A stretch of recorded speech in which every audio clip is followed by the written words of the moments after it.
even try to introduce it like that. Let's just go straight Yeah, man, let's in. run it, man. Run it. Yeah, man. Let's go in. Let's go in. Do I actually pay you to, or do I pay? I don't think I do. You know what time it is? It's lunchtime. Paying you. It's not. You're not paid for lunch. You're not paid. You're actually paid to work. If you want lunch, Pause. you get off the premises. Go through. So it's double speak from the start. I pay you for lunch. What are you doing? I don't pay you for lunch. So what is it? She said that she pays them to do the work and to have lunch, and in the second breath she says, "I don't pay you to have lunch. I pay you to work." Please continue. Lunch elsewhere. Yeah, but you're not going to have a break on my time. You're going to have a break on your time. Excuse me, we are entitled to a break, you know. Yeah, but I'm not going to pay you for the break. You don't have to pay us for the break. Seeing what you've done. You're actually so far behind at this moment. Sorry. Okay. So people, what it looks like is these two guys are plasterers. They're doing some work in the house, and they've told her that it will take 3 days. For some reason, she believes it will be finished on this day. They're taking a break, and she's upset that they're taking a break. Just to give a little context. Are you experienced in the kind of work that we do? I think my husband does. You think your husband does? Is your husband here? Has he had a look at the work? No, he hasn't, has he? No, I've sent him photos, and he's not impressed. Right, okay. Well, if you go and have a look and see all the plastering done upstairs, see all the installation we've done. I'm expecting a lot more done for that. I actually want you to. I'm actually paying you to get this finished today. And I was expecting this to be finished, and it's not. Finished by midday. Yeah. It's a 3-day job. What you gave me was the fact. Hold on, let me pause it here. You know what? Yeah, I can see both sides. I've got to be fair to both sides alike, because workmen in Britain in today's world, from my experience, are terrible. So your guard is already up when they approach or when they start the job. Your guard's already up. That's a fact. Your guard's already up because work, the good old days of hard work, are dying. Especially these kind of jobs. Now, I'm not speaking about these guys in the video. We'll get back to that. But the days of hard work where a man's coming, is going to plaster up a thing, and them days are gone. People here are bred not to be like that anymore. Remember them old school days of the transit vans and this, that? Them days are gone. Where a man would be on a building site and he had to start by getting the tea. Them days are gone. Now it's all about breaks and things like that. Let's keep it real, like tea breaks. And one thing I will say, because this video, the woman's had a lot of backlash because they actually titled it, "Do you remember the days when people could come inside and have it, or you'd get offered a cup of tea?" Yeah. Now, I'm going to keep it real. That's how it used to be in Britain. But we're not in the same Britain anymore, folks. Like, let's keep this thing 1,000. This ain't the same Britain. People are not like that no more. Them days of workmen getting a cup of tea are over in most cases, because you turn on the news, unprovoked, heinous attacks. These things are programming the people. So now when a man even comes to do work, he could be looked at in this way. Look at this conversation that's going on right here. The lady is standing at her door. Come on. Just analyze the body language. The lady is standing at the door with one hand on the door. Why do you think that is, people? Why do you think that is? Because she don't feel comfortable. Exactly. And I'm saying many don't feel comfortable, because there was actually a story that we covered not too long ago about a woman who was killed by someone who was doing work on her home. I was just going to bring that up, sibling. Thank you. Yes. So the media play a large part in all of this that we see going on. They play a huge part in this, because what they do is they program the minds of the people. And right now, the people don't trust each other. Back in the day, a workman would even come to my family's home to do work, and he would get offered a cup of tea. But I think, especially since COVID, them days are gone. That's a good point. That's a good point. Reference the COVID element. But I think even before that, as you said, the work ethic of most tradesmen, not all, But unfortunately, most, because there's a lot more people in this country now, they don't have the same work ethic. They don't take the care and the time. They're not professional. So why on earth would you be offering cups of tea and biscuits and all that kind of stuff? Now, for the good tradesmen, and there are them, this is where now it comes down to the homeowner. It's down to us now to get those referrals. Like, we've spoken about this before, but perfect example. You're going to get work done to your house. In your house, what do? You call your friends and your family. I'm getting my roof done, or I'm getting plastering done. And you got anyone done any work for you? Yes. Was they good? No. Okay. Yes. Great. Give me their number. Otherwise, you then have to go onto the old Google and do the search, decorators local to me, and then you get them to price up, and based upon your interactions and how professional they are and how quick they say, and if they can show you some historical work, you go for that. As I say, if you're just saying to a man, "Hey, go, it's 60 quid, that's your day rate, I need this doing," then you're going to get some sloppy ass work being done. So it's a two-way thing. It's a fair exchange. We're paying for our service to be done. The service needs to be done at a proficient pace and level. Facts. Let's see what else went on here. By midday. It's now way No, I late. didn't. I didn't say it'd be finished by midday. I said it'd be finished in 3 days. It's a 3-day job. So you want us to do an 8-hour day without having a break? Yeah. A whole 8-hour day without having a break Yeah. of manual labour, yeah? Yeah. All right, That's against the law. that's you can't expect man not to have a break. That's a fact. You can't expect these men to be at the yard doing this work and not have a break. But this is not about the people that are involved in this situation, you know. This is more about where Britain's at currently. That lady represents how many people in Britain are feeling, and these workmen represent how a lot of people in Britain are feeling too. So this is what we've got going on. We're going to see a lot of tension like this. We're going to see a lot of this kind of stuff going on in months and years to come, because that's the way the country has been guided. Yeah. We don't trust each other.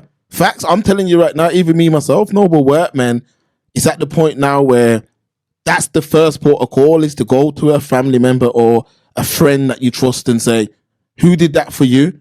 What was your experience? Because a lot of these workmen now are doing shabby work and are doing, quick, fast turnarounds, and they're not putting that pride in. It's like if you go to a barber, folks, yeah, and the barber's trimming people in 10 minutes, or a barber's trimming people in half an hour. Now, it could be a mental thing. Somebody may be an expert that they can trim in 10 minutes, but I feel like a trim's supposed to take 25 to half an hour, because it's almost like an art. It's almost like you need to make sure it's perfect. You know what I mean? But now, because a man's just looking to cram as much heads in to the time frame, now it's just like, come in, quick thing, boom, quick thing, boom. Nah, you're meant to take your time. But Yes. the way our Britain's moving fast now, people ain't taking pride in their work anymore.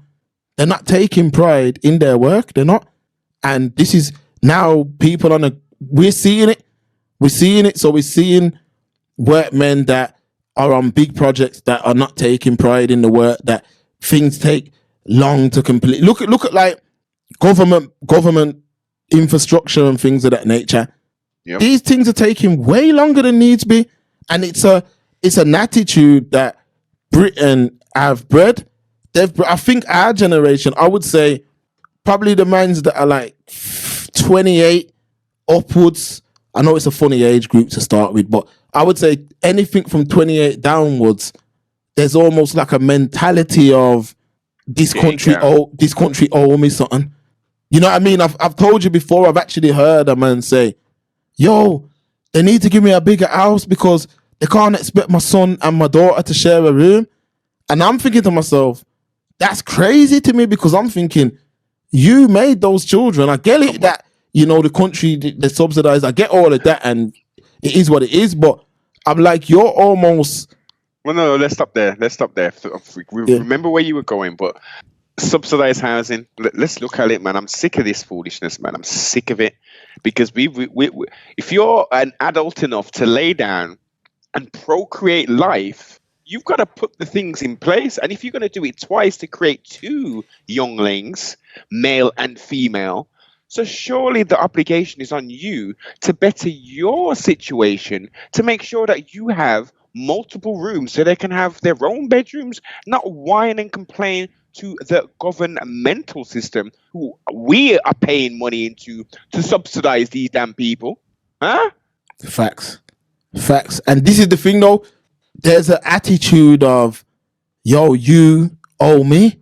You know what I mean? There's that attitude here. So now you're getting, there's a lot of tension. And this is what we talk about every week when we go on the stream. What you're seeing in these videos is the tension.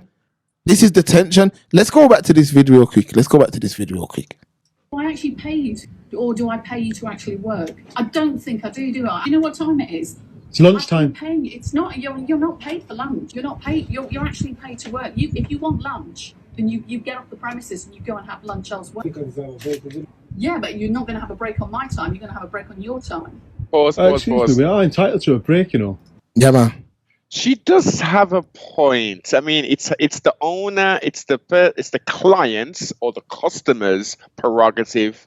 I would agree with that. She's saying, okay, well, if you're on your lunch break, I want you off the property.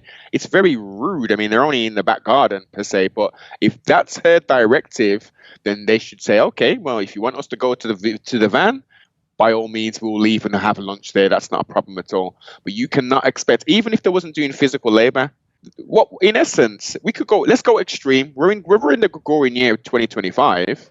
It's an upside down world. So what these people, they've documented it. These two workers, these independent contractors, in essence, that's what they are. Yeah. They've documented the evidence. So what they do now is go to the police and do her under modern day slavery act. Yeah, that's what they do. Because she's contravening work regulation, the Work Regulation Act, I can't remember what year that came out, and the employment law. Because in essence, she's their employer at the moment.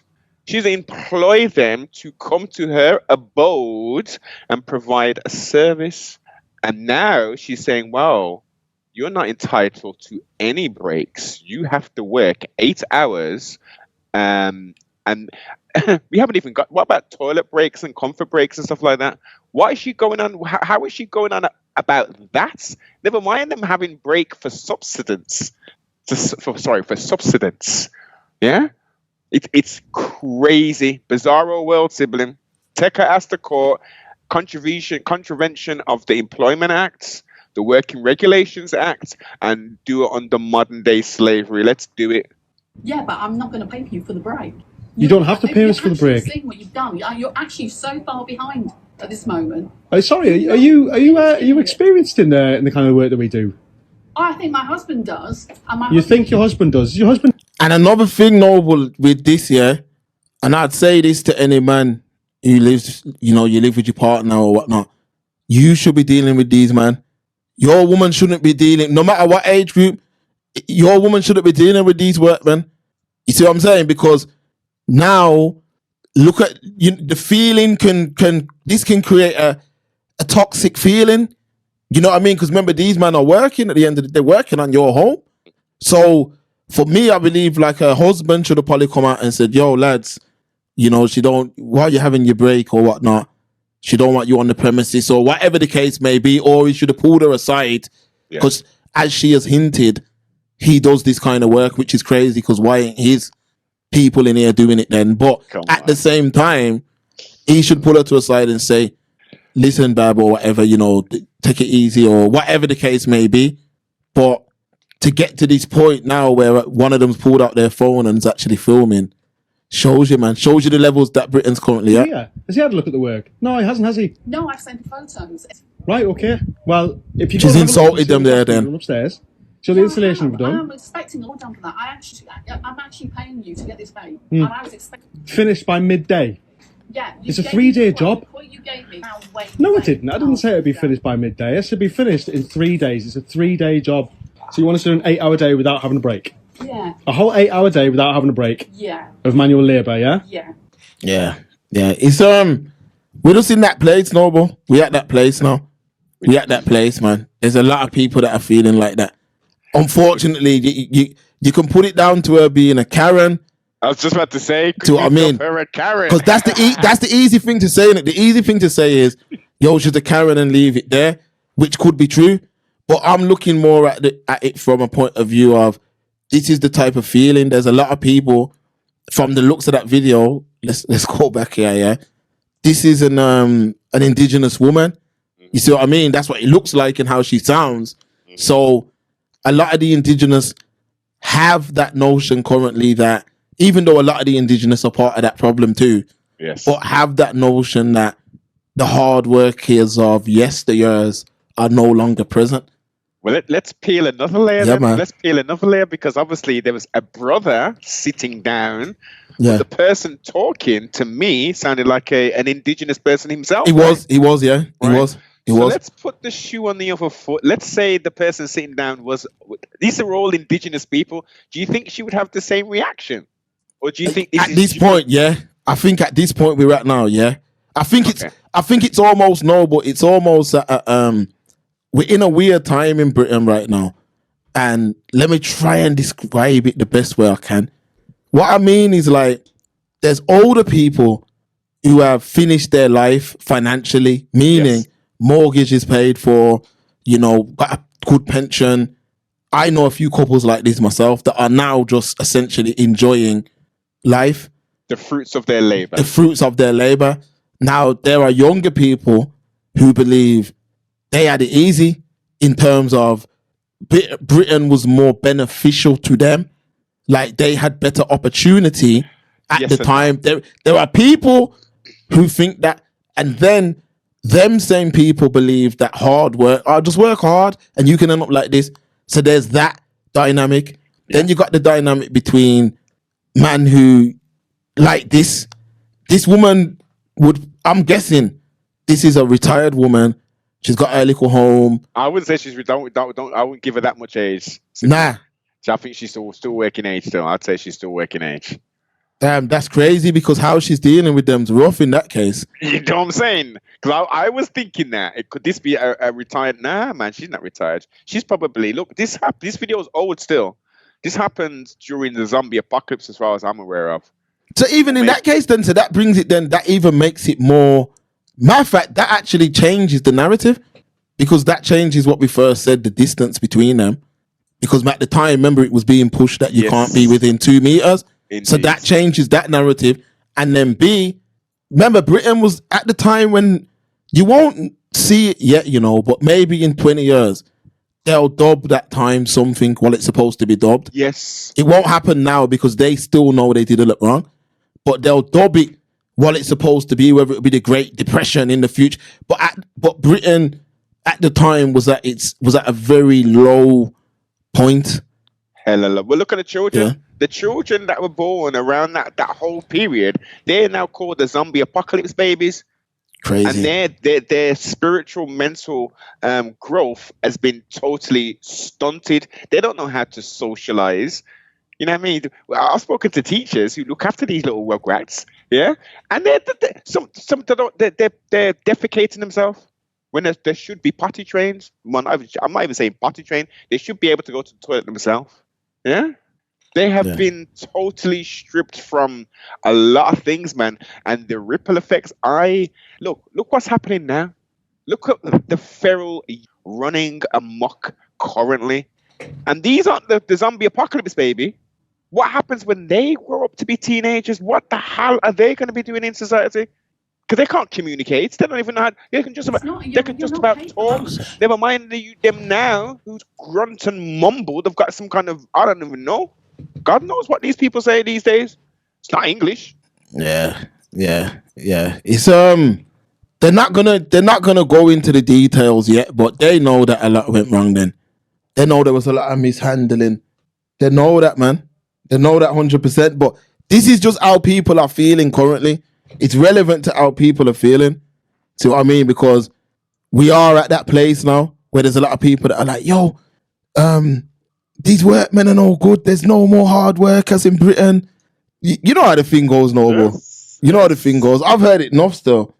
And he's Back in challenging my them. day, how many times have you heard that now? Back in my day, I'm on about the older people. Yes. Back in my day, this or that. But they're not understanding that it's a different Britain for these youths now. Very different. And even if you're old, I remember, so even with that woman there, we said that she's not retired, so we'll agree on that. She ain't got 10, 15 years left on finishing up and on being retired and all that. So even somebody who's that far ahead, if you're talking to like, if you go and have a conversation with a 25-year-old, they'll break down how difficult things are for them. Yes. And you won't really understand it because even though things were difficult when we was at that age, it wasn't the same. No. You see what I mean? So you gotta understand, like, sometimes it can come across quite belittling. We'll just put it like that. Shout out Just Bait, yeah. 1/4 of all Britons now disabled. So disability isn't always visible. And with numbers rising, it's time for better conversation, better accessibility, and real change. From chronic illnesses to mental health conditions, more people than ever are navigating a world that isn't built for them. Let's talk about the stigma and push for a more inclusive future. Drop your thoughts below. So Powerful. now I'm gonna keep it real with you. A lot of these mental illnesses, not physical, but mental illnesses, are being promoted. They're being promoted, Noble. Yeah, They're almost guiding people. They're almost guiding people to be depressed, or guiding people to have anxiety, or telling people to. There might be a child, yeah, who may have a behavioral issue that can be easily resolved. They're slapping labels on it. So that's how I think these numbers are rising like this. I don't think it's just based off of physical, genuine mental illness / disability. When it comes to there's a lot of people, think about it, Noble, who were able to play the system. And they are playing it. Exactly, because remember what this is about. Why this is all being pushed now is because they're looking to cut funding. The PIP. That's why you're seeing everyone now speaking about this, because they're looking to cut funding, because there are generations of people. And let's not get this thing twisted, folks. The indigenous were some of the earliest contributors. Yeah. I mean, when you look at Benefit Street and things like that, there's been generations of people like that have just said, I won't work. Remember when I said it a couple years ago, mans was even screaming when I said it. I said, yo, these brothers that stand up at traffic lights begging, you could use that same time and stand up in Amazon. You get what I'm saying? That a man said to me, either man, yeah, but they need an address. I said, there's always an excuse, isn't there? There's always an excuse. I'm saying, I've been driving certain times, to where it's cold outside, cold. The same brothers at the lights, day in, day out. I'm like, you've got a lot of energy to be standing up here. This is actually harder. This is actually harder than standing up in Amazon. So I don't know, man. I don't know. But I feel like the country has been guided this way. Remember, I've been saying for years, children are being encouraged. Yo, how do you feel? Serious? That's what. And then people was like, "Oh, nah, you got to know how they feel." And I'm like, I get it, certain situations, but you're giving an excuse. Not everyone, but you're almost giving them a built-in excuse, and that's why we're seeing this. These numbers will be double in the next 5 years. Easily, because there's two factors to this. There's the first factor, which is better tools, and I'm using air quotes here, to diagnose these issues. Yeah, so that's the first thing that contributes to the rise of these numbers. And then secondly, as you've alluded to, is the agenda to allow people at 44 years old to say, yeah, I'm on the spectrum of autism. I'm like, what? So how come you've only just been diagnosed at 44? Yeah, because there's better technology now, and they can blah blah blah. I said, okay, so back at school, this is a genuine conversation I had. I said, okay, so back at school, let's go back to junior school. What was said then? Nothing. Okay, when you went to secondary school, was anything highlighted? Did it, no, nothing.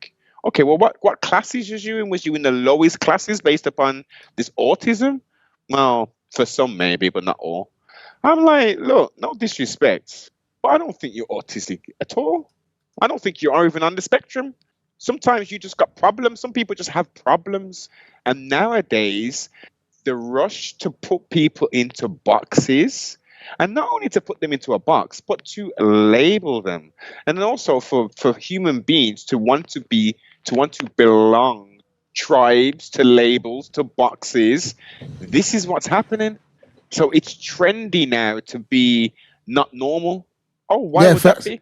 It's trendy because you're now in another little crew. You're in a protected class of people where it's financially beneficial for you, and you can get badges so you can park anywhere on double yellow lines. You see some genuine disabled drivers utilize that stuff, very cool, and you get others who you're disabled. Now, as you say, and as we know, some disabilities cannot be seen. You can't look at someone and say they shouldn't have a disabled badge, but the lines are becoming so blurred, sibling. So blurred. And then one other factor is, and we've spoken about this before, is look at the rise, especially amongst our nation, of children with Down syndrome, with autism, with all kind of learning disabilities. And I'm like, when I was growing up, I didn't see this. This was a total alien thing to me. And I asked questions, like, when the child was born, what did they do? They removed the child from the mother, cleaned it off, took the afterbirth away, etc., pricked the baby's foot. No, did the little footprint and all that kind of thing, and then they're putting in the vitamin K.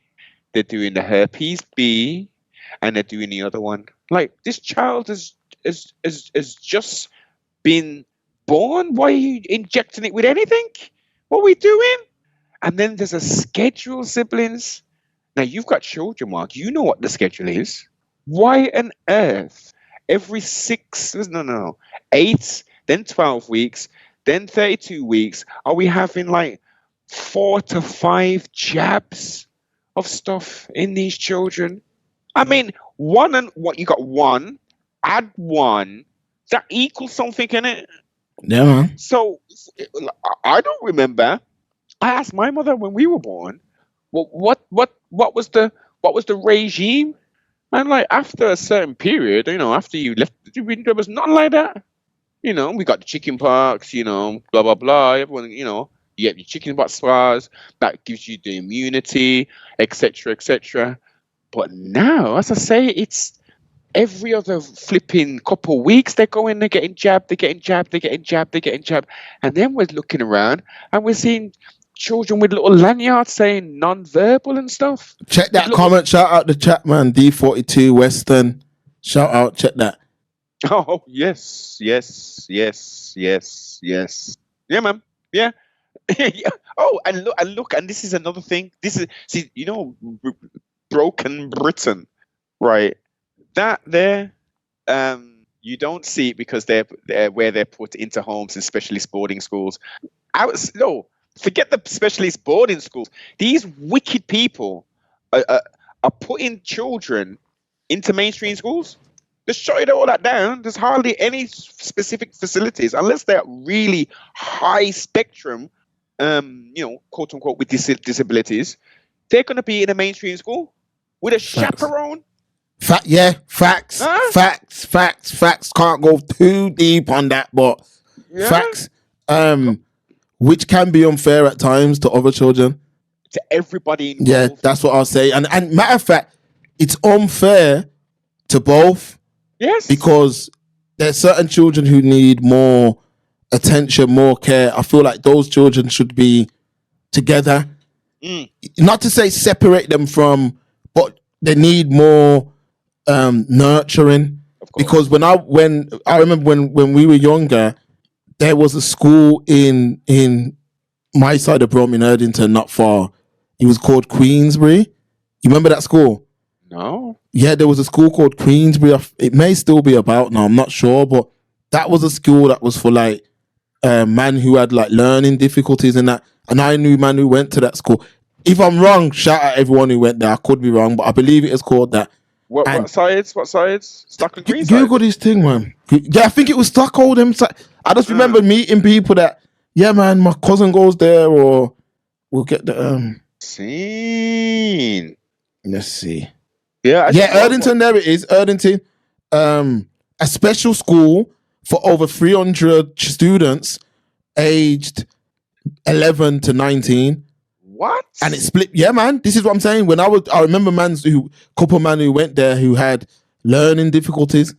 That's meant to be like a really good place for brothers like that. And that's still going. Yeah, man.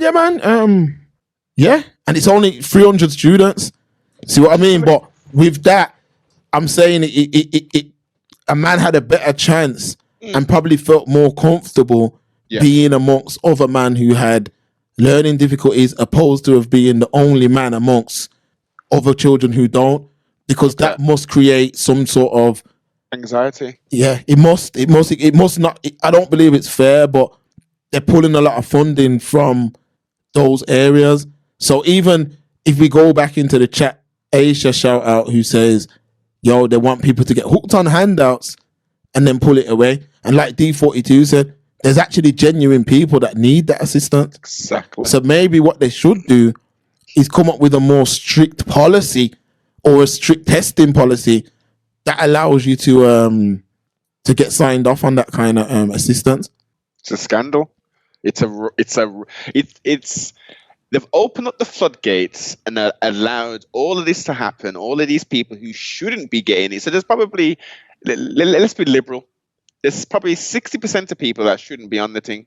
They've got no business receiving any kind of additional sum. And there's 40%, 40 plus, let's be a bit more generous, 40 plus genuine people who need that there. And for some people, it's not the whole payments, like all they're getting is this is a top. For some people, it's a top up because it goes for carers, it's complex as hell. I've been listening to a lot of conversations about this of late, and it's complex and it's affecting the most vulnerable people. Not the people who aren't vulnerable, they're not getting affected by it. It's the people who need a damn thing. Now they've created a system, problem, reaction, solution. This is all these people do. They've opened the floodgates, allowed everybody to come up. What is the end goal? What is the end goal? I have financially, it's because we're paying for it, right? People are so disconnected from what the finances of how government runs. We pay something called value-added tax on pretty much everything. If you drive a vehicle, you get taxed twice at the pump. Then if you work, you have to pay tax and national insurance. All of this is going to the coffers of the government. The government goes to the World Bank, IMF, and all those people, and then get loans to carry out infrastructure projects per se as HS. That's a jolt thing. Stupidness, which is a pure stupidness. Yeah. So we are paying for everything. We as the taxpayers. And the benefit people then, because through taxation, what they buy, it goes right back. It's a cycle of madness. And they've got the power. They've got the power to put the things them right. But we can see with our own eyes. We hear the talk. We hear Rachel Reeves. We hear the damn, what's her name? The one that we did the build on the Sistren with the Kemi Badenoch. Oh, Kemi Badenoch. Yeah, man, we hear all that. We hear Kia. We hear all these people. They're talking, man. They're talking. They're saying a lot of stuff. And it's so amusing when they're in the comments and stuff and they're battling each other. Right. The left, unhonorable, dishonorable, so-and-so. That's what they should be saying. There's no right what they're talking about. There's no honor what they're dealing with. They're fleecing the damn people. They're fleecing us. It's corrupted. It's effed. and we see war go down. I feel so sorry for these people, man, who have genuine needs, who are, you know, there's going to be, look, there are people who are financially stretched as hell at the moment. There are people who are emotionally hurt, who are physically hurt. This is going to turn people to, you know, to take Poverty. poverty. It's gonna driving further it's gonna bring a lot of families and children into poverty. But as we know, this is all by design, because what does that bring? It brings more people into poverty, which turns more people into potentially. Yeah, You see what I mean? Especially if you just been geeing a man things his whole life, geeing him his whole life, he ain't gonna want to do nothing. He ain't gonna want to, because remember, the first thing you need to achieve something in life is drive. Mhm. You gotta have drive. You gotta want it. You see what I'm saying? You gotta want something.